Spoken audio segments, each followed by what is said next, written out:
So why don't we come back then, Jeremy, to who'd you slot in at number 4 and why?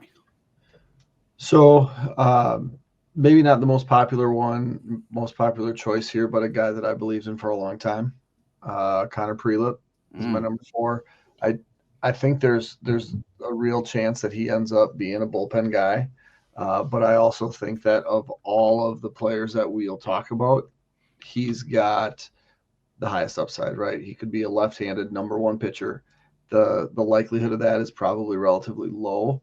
Uh, but but his arsenal, when healthy, which he hasn't been in much of his life, is crazy good. And so where do we see him this year? Probably in Double A to start. Do we see him as a starter all year? I don't know. He hasn't thrown a lot of innings. But if he can stay healthy for the whole year, I'd be shocked if he wasn't pitching for the Twins by the end of the year.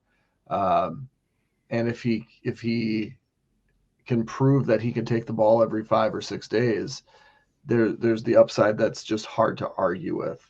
Um, when Baseball America would put grades on guys in their prospect handbook, and then they'd put the risk, like there's extreme risk because it could be over. Arm could blow it again, career's over.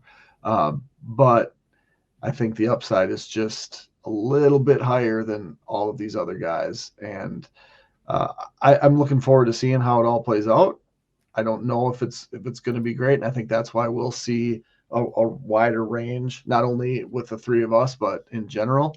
I just think when you have what he has, the fastball, the slider, the change, there's a chance for really, really, really huge things from the young lefty. So I did not have Prielipp at 4, so we'll dig more into Prielipp, and then we'll come back to a third pick at 4, which is fun, right? That's the whole object of the exercise. So I'm curious, Theo, did you have Prielipp in your top 10? If you did, where'd you have him? What's your rationale? And if not, what's your thought process on leaving him out altogether? No, I did have him in there. He was at number 9 actually for me, and I think it's he is probably the most fragile arm in this Twins farm system. And all truth, I think his days. I just look at him as someone who's going to be a reliever, and with one of your 3 left-handed pitchers on the 40-man roster being claimed off waivers, so you can add Ty France.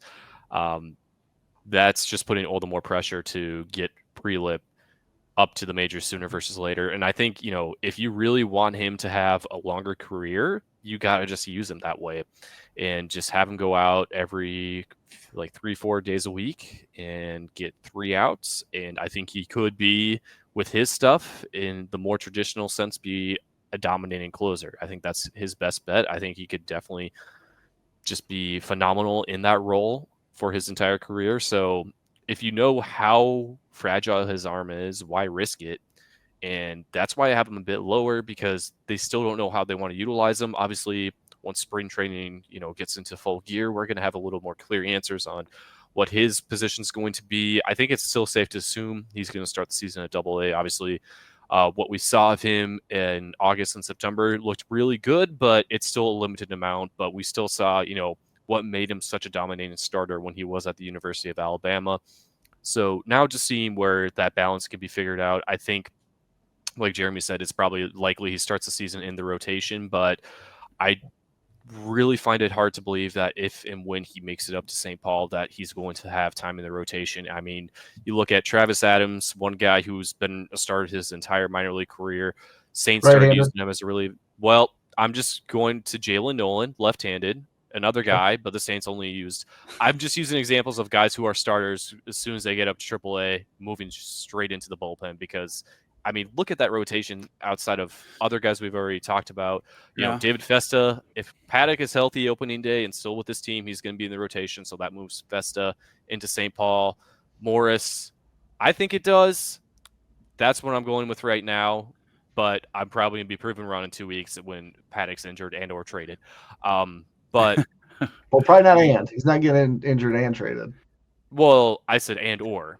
These are exactly the interesting, these are the like machinations I wanted to get into, though. And that is a good point, Theo, about the like depth of pitching at AAA, at least to start the season, is going to be crazy. assuming there's not a large number of injuries to kind of backfill spots.